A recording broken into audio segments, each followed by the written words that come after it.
5 o'clock on January 9th, 2023. I will call the meeting of the Community Preservation Committee to order. Welcome. I think the only person, we're meeting, I know Matt said he wasn't going to be able to make it tonight. Daryl may end up coming in a little bit late. He's usually here by now, but he might not be coming this evening. All right, our first order of business on our agenda is each year we have an annual public hearing in the event that anyone from the public needs to or wants to know what the CPC is all about, how it works, any questions, concerns, and that is slated for this evening, and it doesn't look like there is anybody who is here for that purpose. And here's Daryl, so you didn't miss a thing. We just had our annual public hearing, and it went just like that.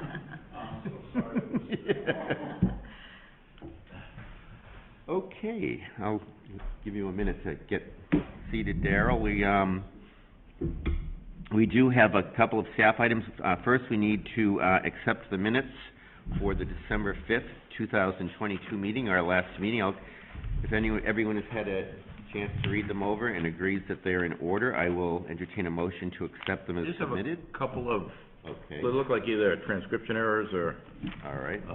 Typos, but nothing big deal. These go to Chris Wilson's comments, the bottom of the second page. Yep. Third line, it says he restored the dollhouse. I'd ask that be changed to Doll Museum, capital D, capital M. Yep. Somebody looking at this is going to wonder what a dollhouse is. Christian Church, I'd ask that Christian be changed to former Catholic, with Catholic being a capital letter. And finally, the directory, I'd request that be changed to the rectory. I'm sorry, what was the last one? It says, on the fourth line, it says the directory. I assume what he meant is the rectory for the Catholic Church. Yeah, okay, yep. All right. Anything else? Yeah, Bob, yep. I would just like that it would be put into the record. I mean, I had an issue with, how this was, going forward, especially, where it was more so through the town council, and the position and everything that the town council was taking. And I'd like to have it reflected that I agreed with how the town council had presented it in terms of that the I forget exactly the the wording was that the permission was supposed to be, basically set in motion, and if this was even going to be considered, that would be set up first. And like right now, we're not at that point, unless I know Leanne said that she had some other something that she was going to bring forward. Are you talking about that there would have to be a historic preservation? If that's what they called it, I wasn't quite sure of the terminology of right. What it was. But I mean, the thing is, in how I felt was that should be in place, not even a temporary one, not even a one for 30 years or whatever, that a permanent one, if that's the way that we. I think we all agreed that. And my understanding from that meeting was that was one of the ironclad stipulations that before it could even be considered, there would be that, and also public access were 2 points that were absolutely a mandatory part of being able to even consider giving CPC funding to a privately held property. Correct, Leanne? Wasn't that what so it's not even a matter of your opinion or anyone else's opinion, it's actually, it is the law. Yeah, okay, I just wanted to make sure, because like I said, that was a point that I wanted to, be, that I felt that strongly, that's what should be in place or whatever before right. We even, even if we, like I said, even before we even considered, it sounded like, no, we weren't even close to being. And I think Leanne has some news about that, how that turned out anyway. But yes, that was made clear that both of those issues would have to be in line before we could even consider,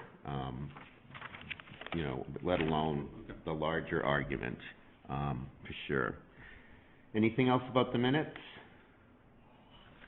Would anyone like to make a motion that we accept the minutes with changes from December 5th, 2022? Make a motion that we accept the minutes with the changes suggested. You have a motion and a second, anyone? All right, a motion and a second. Any discussion? All in favor? Aye. Any opposed? Okay. Anyone abstaining? No. Okay. This next item is, Leanne did send us all a copy of the budget. Essentially, the available funds, the projection for going forward from here through fiscal year 32. And here she is, if you've got any questions. I spoke with Bud and Bill Jennings, our finance director, so they said things are looking better as we're going forward. The Wing School debt payments will start coming in fiscal year 25. So we're going to keep recouping funding as we go, because some of the debt's falling off as that debt comes on. But just to be a little bit conservative in your spending, there will be a couple of town projects on the horizon in the next 5 years that we're hoping to bring before you. Some stuff at the beach renourishment again, we might need some additional sand. And Town Hall will need a little bit of restoration. The windows need to be restored, so we may possibly come before you for CPA funding. And then the cemetery project that you had previously approved, that I know Keitha was a part of, we are lacking a little bit of funding in that. We hadn't factored in prevailing wage at the time, and now with the cost of construction going up, we may be back before you for an additional funding request. And then there's always that land purchase that Bud has spoken to you about before. So we're looking good. We're trending up, which is good, but just to keep in mind that there will be other things on the horizon as we move forward over the next 5 years. Thank you. What's the estimated CPA disbursements, those numbers? Is that stuff already on the books? So I guess it's the first line under expenses. Line under. Farm left, the column estimated CPA Oh, yeah. disbursement other. It's Yeah. a pretty small number. Is that like a placeholder, or is that stuff already? That's something that's already on the books. I couldn't tell you exactly what it is that's going out, but it seems to be a regular It's going up. estimated. Yeah. Looks like it's going up, like there must be either an interest or some kind of a, is it a, it's not a bond. I wonder, is that, Funds set aside for, I mean, the only thing that doesn't have to go to town meeting is, there are. Oh, that's a 75,000 a year. Yeah, we're that's set what the aside administrative. 5,000, but we probably never spend it. I wonder if this is sort of what it's been for administrative, I don't know. It doesn't roll over, so. I know it doesn't roll yeah. over, but that's what I'm saying. Is this the 25,000, is that the estimate of what we spent on, administration? I don't know. I don't think You don't know so. either. Okay. Yeah, It's gotta because be this year, something that we're has pretty an close. interest factor, 'cause it looks like it's just. Yeah, it looks like it's 25,000 is bouncing up by whatever. Probably let's do the Yeah. calculation. They plugged in a number and just gave it I don't know. like an inflation. I have no idea. decrease. Yeah.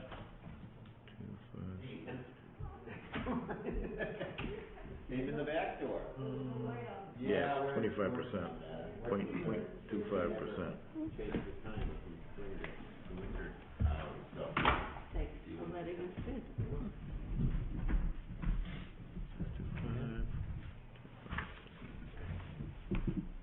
I can find out what that is and email that's what it they to said. you. It just goes up 2.5% each year. 2.5%, yeah. Compounded each year, so I don't know, anyway, Yep. figure it out. Is there any news on the Wing School? Any updates on where they are and when they're gonna be moving So forward? they have been, the state, requested that they apply for their federal tax credits, Yep. which is a good sign. Okay. That they asked them to do that, so we're hoping that means that they will probably receive it, this spring, which would be great, then we'd be slated for demolition in the fall. If not, then they're pretty much guaranteed to get it in the next round, which would be one more year. So they do the federal tax credits once a year.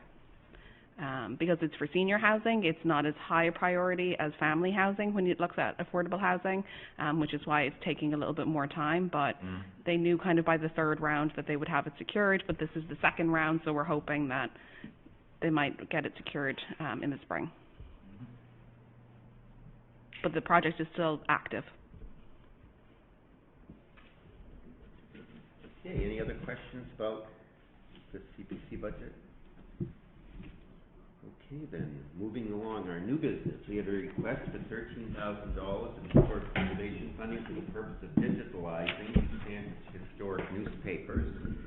And if you would like to come up and sit in that chair, so that micro, are you gonna, or paper, who would like to fill us in? This is our archivist. I'll let her introduce herself.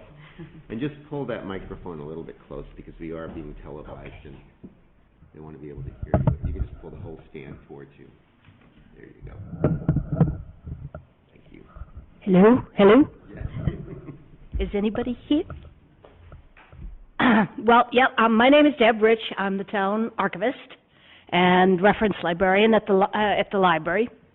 And, you know, we came to you several years ago to ask for money for digitizing historic Sandwich newspapers. At the time, we went with a company called Olive Software, and based on their pricing structure, we could afford only to get one newspaper done at that time, and we had the Observer done, which was a newspaper that ran in the middle to late 1800s. Then the company had a massive buyout. It was bought out by a bigger, larger European company. And that company lost interest in dealing with small projects like ours, libraries and archives. And, well, Leanne knows. We both dealt with this company quite extensively trying to figure out what they were doing.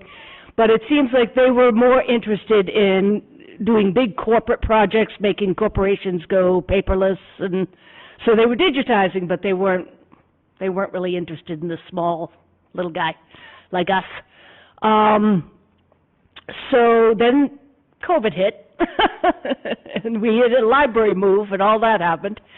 And when that finally, when we finally got back into the library building, we did a shopping bid for a new company to host our digital images.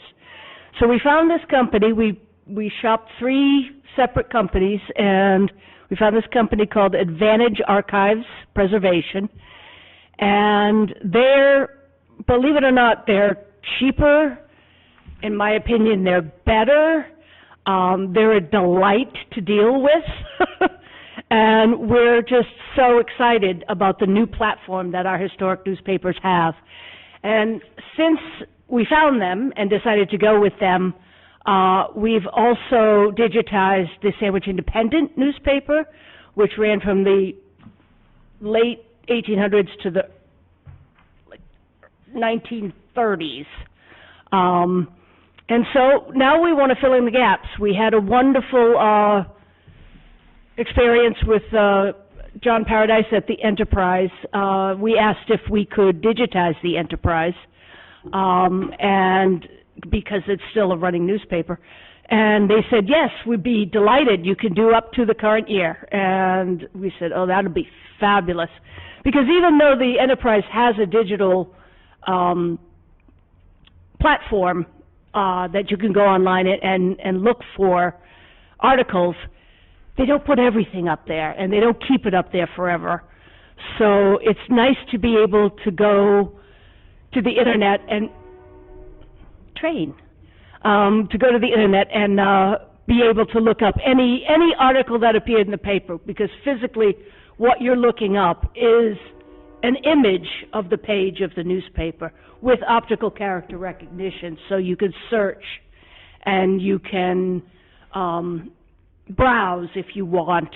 It's an invaluable resource for researchers and genealogists who want to find out what their family was up to back in the day, and historians, and we've gotten quite a few questions about it, and we haven't done a formal training session on it yet, but we intend to this spring. We're going to invite anybody who wants to come and to get fully trained on how to search these newspapers. And with the newspapers that we have in the proposal, we will fill in a lot of the gaps. We've already sent out the Broadsider. through the years that we have for them. And the other papers are very much smaller. Couple of years here and there of the Bourne Pioneer, the Sundial, from the 60s. I can't name them all, but, You've got them in that. yeah, I've got them on the list there. So, we hope that you can, grant us this money. Again, this wonderful new company we're with, Advantage Preservation, they do not charge us for hosting fee, which is a big deal, because we're gonna have so many images loaded on this thing, and so it's free. However, if they ever change their business model, we made arrangements with the company that we own the images, they do not, so we can always take our business elsewhere if we want to. But so far, so good. We like this company. Can I answer any questions for you? Does this company is hosting the existing digitized things that are on? I went and looked at them today, I think it was the paper you mentioned there, The Observer, The Independent? The Independent, I think Yeah. it was. Have they been moved over, is this hosting been moved over to this company? Yes, at this point? yeah, Has been? we're Okay. fully on Advantage, Okay. Archives. I think Ignite, sometime last month, finally took down our site, but we hadn't paid them because of this whole kerfuffle with money and hosting fees and changing companies, and they seemed to think we owed this, and we knew we owed that. So,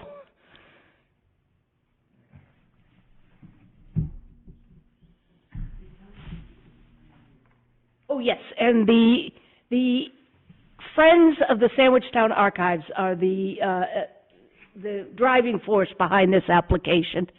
They were the driving force behind the first application, and now this is sort of part two of our complete project. We have a few other digital reels that we might like to get done at some point, but we couldn't put it in with this bid because Advantage needed more detail about the microfilm that we had. So we have tax valuations going all the way back to the 1800s from the town. And we have a wonderful set of handwritten Quaker meeting records that's on microfilm, but I'm not sure that they would digitize well, certainly not with optical character recognition. They're handwritten in that old style. So we're going to think about that and see if we can come up with a new solution for that kind of preservation, and we may be back before you in the future. So would it be the search piece of that, just out of curiosity, for those particular records that would be the difficulty with? Right, yeah. I mean, we could have them digitized and you could see the page, but the other problem with these Quaker meeting records is that they used a dip pen and ink, and it bled through. Oh, So when you're looking at the page, even on microfilm, yeah. it's beautiful, but you can see the image of the page. So you'd have to somehow come The up with some obverse sort of of it. index to bring people to what they might. Oh, yeah, and that's a big job. The date would all you could work with, I suppose, on that one. So they were written on both sides? Yes. So that's why it makes. It's like a ledger. So they wrote on one side, and it slanted this way, and then they turned the page and slanted that way, and so you can see both sides of the page. So it's a little, I mean, the optical character recognition would never work, but they're worth saving, they're worth preserving, and even if we could just preserve it as an image, you know, that's better than on microfilm, because microfilm decays, so. So there's no way they can index them, by, somebody going through them? Oh, yeah, you could. It's laborious, but No, believe me, I know, I look at a lot, I go to the registries and have to look at old stuff. You go back and, like you said, you're looking at stuff that is like the, quill pens and the different things, and I mean, I even have documents in my own that they have still the wax stamp and everything that are attached to it. Yep. And you're trying to read it and you go, and I have no idea what to say. And sometimes you run across someone who didn't have such great handwriting in the first place. Exactly. So the digitizing of these newspapers, don't just focus on the articles themselves, it's the entire pages. of It's the entire paper, yes, it's, Sometimes it's fun to just look at the ad. Yeah. it is. Well, I looked at it today and the answer, yeah. And, Yep. you know, really. Yeah, no, it really is, it's an image of the entire page, but the software company allows you to zoom right in, and, you know, the original papers that we have done, the ones that we've done so far, the Observer, the Independent, we had pristine copies of these paper copies, and that's thanks to Town Hall. Somebody smart at Town Hall saved all of these old newspapers or collected them. So it's really a very clean image that you can zoom in on, and then you can crop it, and you can print out just a portion of it, you can print out the whole page if you want. It's really, I mean, for historians or anybody who's interested in Sandwich history, it's just such a resource. I was curious, it's not important necessarily, but you included the Born Pioneer. Yes. So was that maybe because they were the only coverage of Sandwich at that time? Or?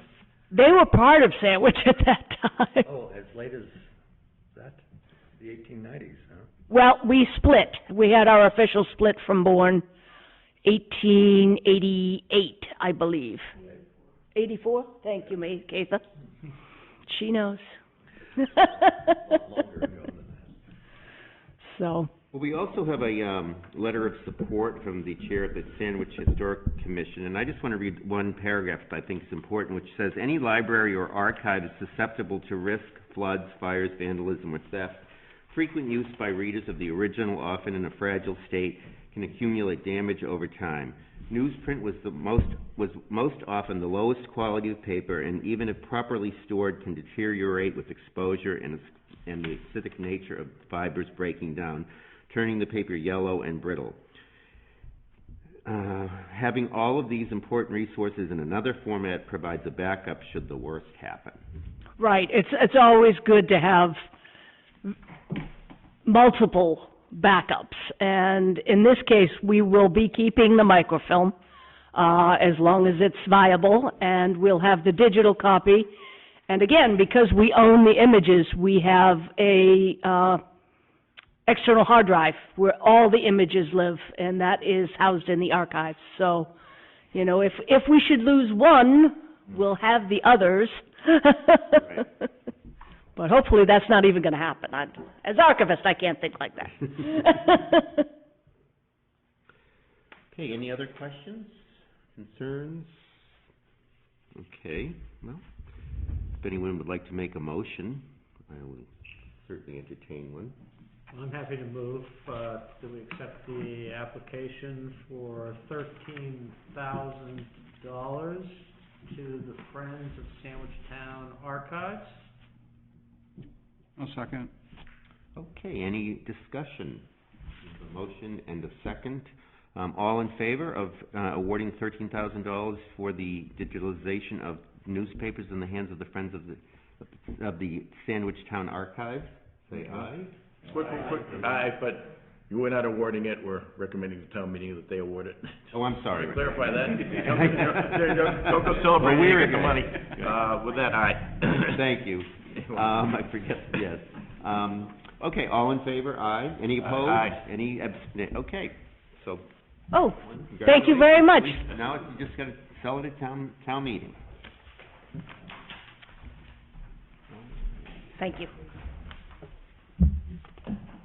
So, old business, we have the request for the $210,000, for the preservation funds, for the purpose of restoring the Weston Boathouse.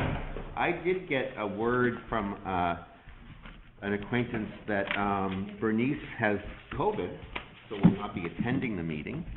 Yes, so Bernice, gave me a call around 4 o'clock, I know that she has COVID, and she also sent along a letter that she'd like me to read aloud to the committee. I forwarded it all to you, but I didn't get it Oh, I until did. 4:30, so, I can read it aloud to you right now. So she says, "Members of the Sandwich Preservation Committee, we greatly appreciate the feedback and insight you provided us at your December meeting. That feedback combined with the comments from the Historical Commission, which were reported in the Sandwich Enterprise, have aided our approach to restoring the Sham Lake Boathouse. Regardless of whether this committee supports CPA funding at this time for a private, non-residential project, our efforts have always been entirely civic-minded.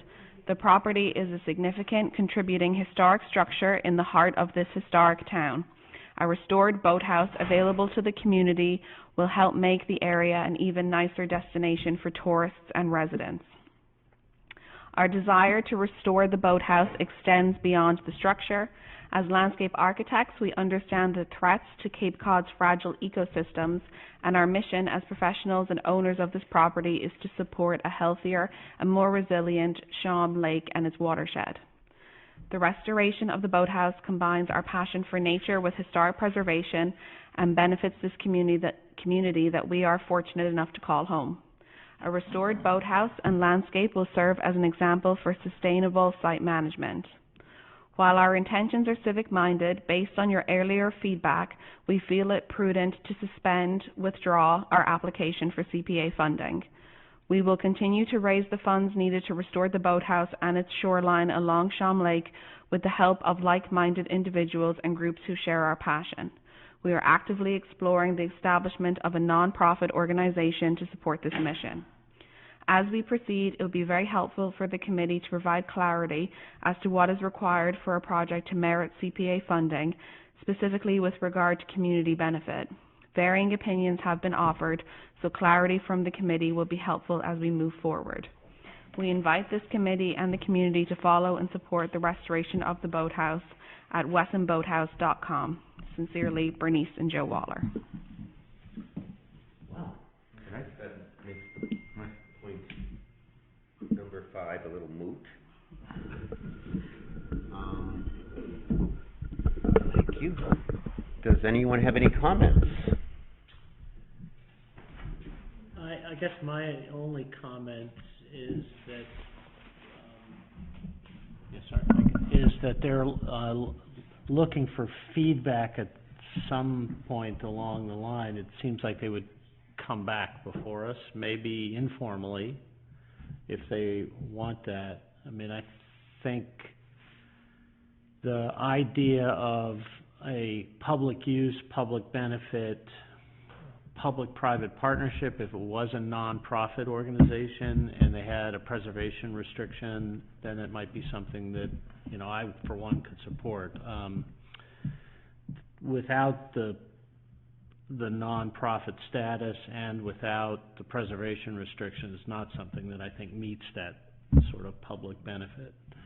So I'd be happy to talk to them further if, you know, if and when they're back before us. Well, I think also that that's the point of legal counsel as well. Yeah. You know, that those are two absolutes that must exist in order, and public public use access, you know, non-profit, I don't know what the non-profit status, but certainly, you know, a historic restriction in perpetuity would definitely also be a definite necessity. I mean, at this point, my comment would be, I don't think it's appropriate for us, they're asking us to basically act now to provide them some kind of clarity. I don't think that's appropriate, obviously, so, very helpful to provide clarity. And my answer is no. Come back, you know, Well, I it's think that, case-by-case determination. I mean, what it comes down to, I don't think there's any more clarity that we can provide. I mean, they heard the comments, you know, so I guess I'd say that. And then, I know, Leanne, you said you had spoken, you had a verbal opinion of council. I'd just be curious about what that was. I did. I asked for kind of a few more guidelines. So the biggest thing is I did reach out to Mass Historic Commission, and they were unwilling to accept the restriction, because they accept restrictions for the full Commonwealth. So they just said that it has to really reach a certain level that they look at before they would accept it. So our option would be only to do a local restriction, which generally lasts 30 years. We could have a stipulation that after 30 years we would require a new one.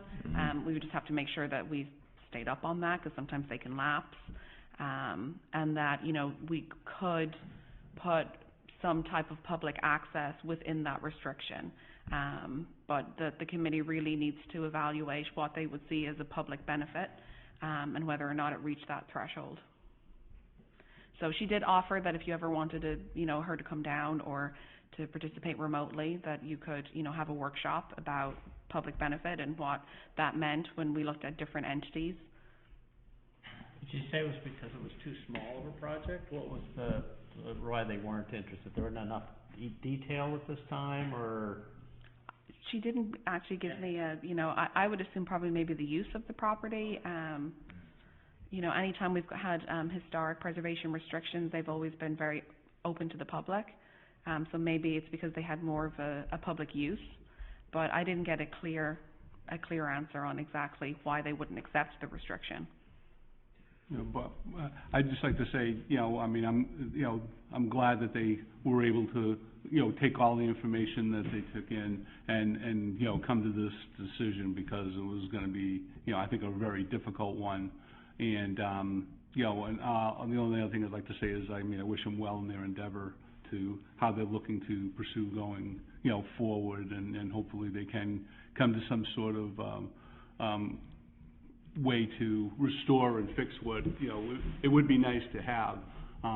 But like I said, in my opinion, this is, and I've agreed to a lot of other stuff on the CPC that, I've had some questions and issues about this one here. I really didn't. I just didn't think that, using it for the way that it was being presented, how it was, set up, that this was not a use of CPC money. So I'm glad that they were able to come to this decision, and then, hopefully, they can move forward with their future project. I think I saw a gentleman, if you'd like to come to the microphone.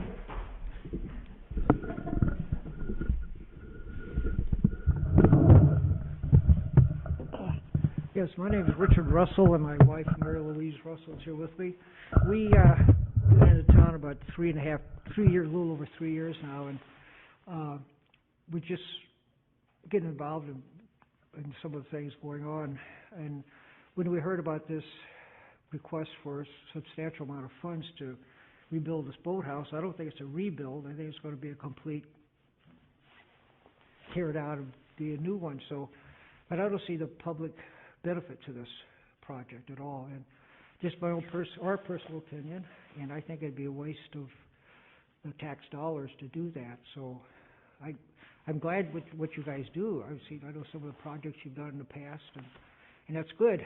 And I'm glad we use, I don't know how many towns have this kind of money to share for projects. All of them on the Cape anyway.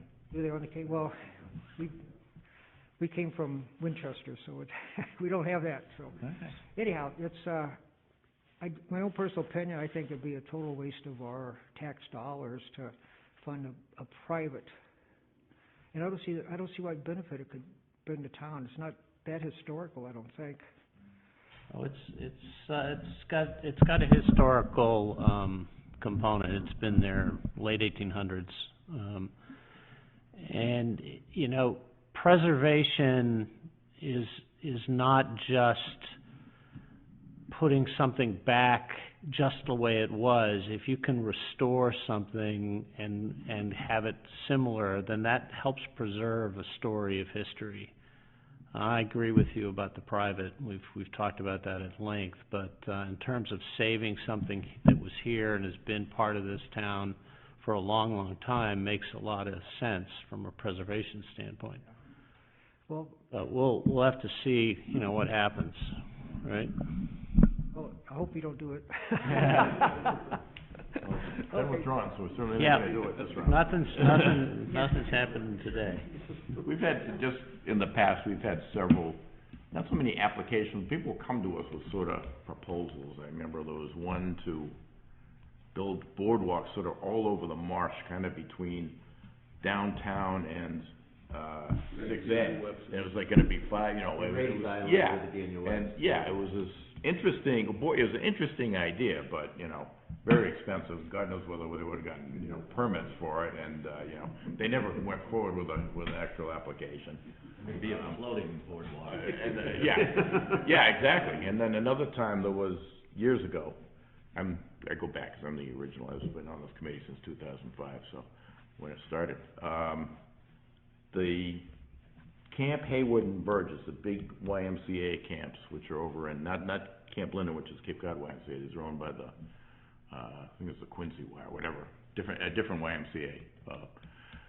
They came to us looking for, I think it was like $6 million to buy their development rights. We wouldn't get any kind of public access, but they would, and again, they never filed a formal application, but I'm like, why would we do this without public access? Well, you know, you keep them from being developed. I said, if you want to develop them, go develop them. We need more, you know, and anyway, and again, they never made the application, but they kind of realized the writing on the wall, and, you know, anyway, it's just, Yeah, I've just said what I some background. wanted to say, and I want to thank you guys for spending your time doing this. I mean, town could use it. Mhm. It's very unusual over the bridge, though, I think. Okay, thank you for your time. Thank you. Thank you very much. I think it was another gentleman that wanted to speak.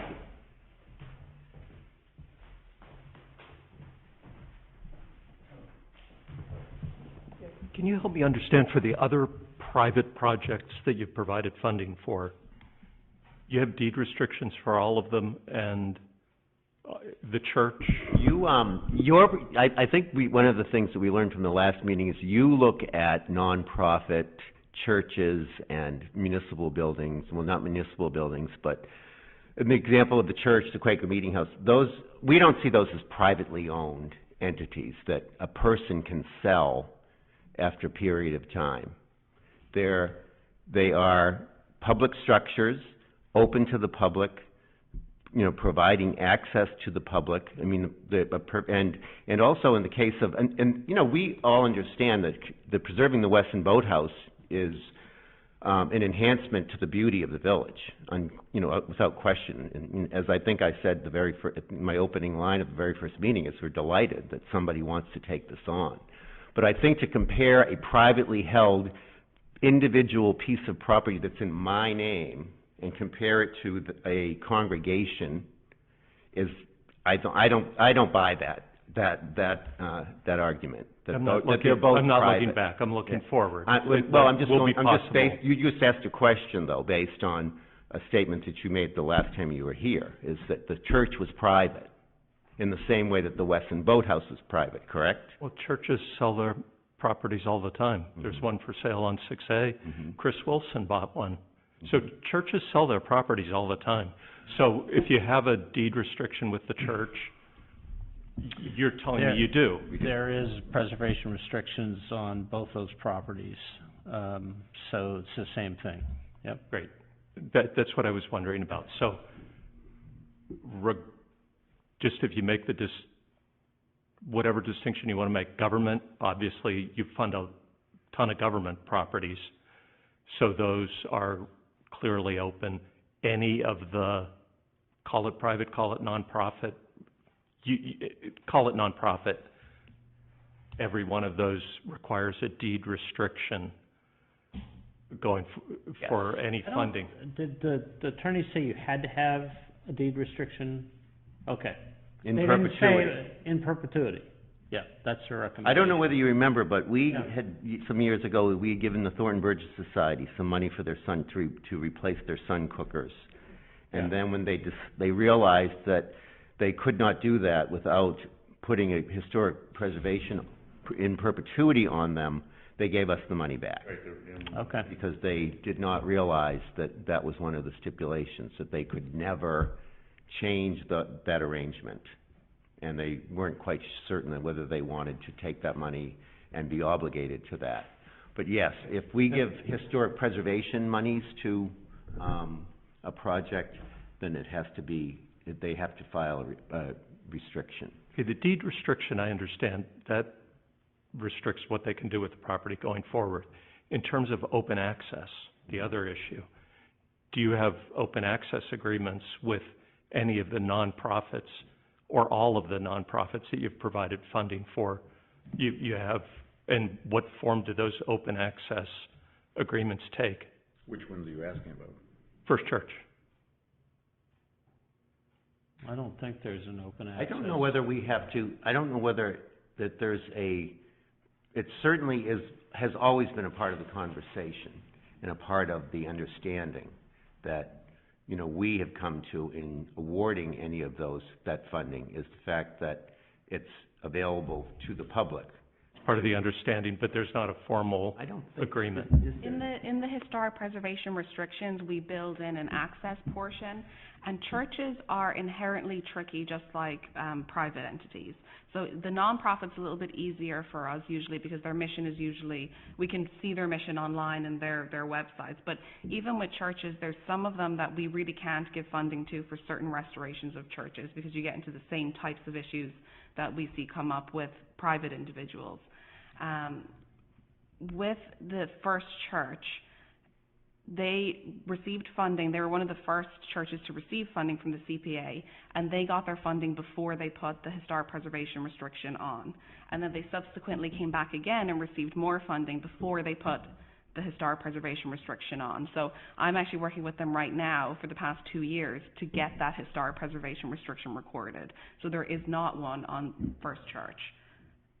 Okay, that's fine. We are working through it right now. You're working through it, But when we look at churches, we have to look at, are they inclusive and open to the community? That's a conversation we have, and that's what I always vet churches through council too, just for the same purposes of the anti-aid amendment that we had discussed last time, because sometimes towns get sued for giving money to certain individuals, especially if you can make a profit on it after the fact, or if, you know, with it being, it was previously a Catholic church, I wasn't familiar with it at that point, but you had to make sure that it was open. So when we did the Quakers, we wanted to make sure that they were actually reaching out to other interest groups in town, and they were hosting music nights and different nights that weren't necessarily associated with the religion either, just to make sure that it was inclusive and it was open to the public. And that was built into their restriction. So there's language within their deed restriction that About public access. specifically pertains to the public access. Okay. Yeah. Well, thank you for the information. I appreciate it. You're welcome. Anything else? Do we need to make, do we want to even make a response to, their withdrawal? I think you should probably vote to accept the withdrawal. Oh, okay. There should be something on the record. All right, I will entertain a motion to accept the withdrawal of the request for the preservation of the Weston Boathouse. I'll second that motion. Okay, I guess I made a motion. That's your motion. You have to make a motion. Okay. You make, Ditto with Bob. all right, so moved. Okay, and seconded by Tobin. Okay, all in favor? Aye. Any opposed? Anyone abstaining? All right. In that case, I guess I will entertain a motion to adjourn. And again, I just wanna go back, do we need to say anything beyond, or, you know, I think, do we even need to say anything, I guess? Maybe just send her a note, maybe just say, we have accepted, yes, accept your withdrawal, just leave it at that, that's what I'm saying, just leave it at that. It is, I mean, but typically it's a case-by-case basis, you come in, you have the discussion Right. on each project, Right. and its merits as Sure. they're before you. The option is always there to do a workshop if you wanted to put together a more generic document of exactly what constitutes public benefit, to make it clear, but that's, I mean, it's difficult to comment on something that's not before you now, especially when we're not sure what the setup is gonna be next time that they appear, yeah. And I just have two questions. I mean, is there anything else, on the horizon that, looks like, we may have it between now and, town meeting, or, no? Nope, so you're past all your deadlines. November was for over 50,000 and January 15th, so in a week and a little bit. Next Sunday. And the second one, is this your last meeting, or, you, I am due in 2 weeks. Yes, so this is Good my luck. last. Thank you. Congratulations. Yeah, so I will be out for a little while. So that means no meetings then, right? If there is something that comes up, it'll probably be Ralph or Bud that would pull it together. Well, thank you, Leanne, for all your guidance Thank you. and help Does with us. Ralph know that we still meet here? No, yes, she is, she just doesn't know when. Oh, I'll be back, yeah. Thumbs up. You come in, the door's always locked. Where's Ralph? Is there any way they can get the lights to turn on outside, or is that just, They're on a timer or something? We have contacted facilities Again. frequently, for this, so,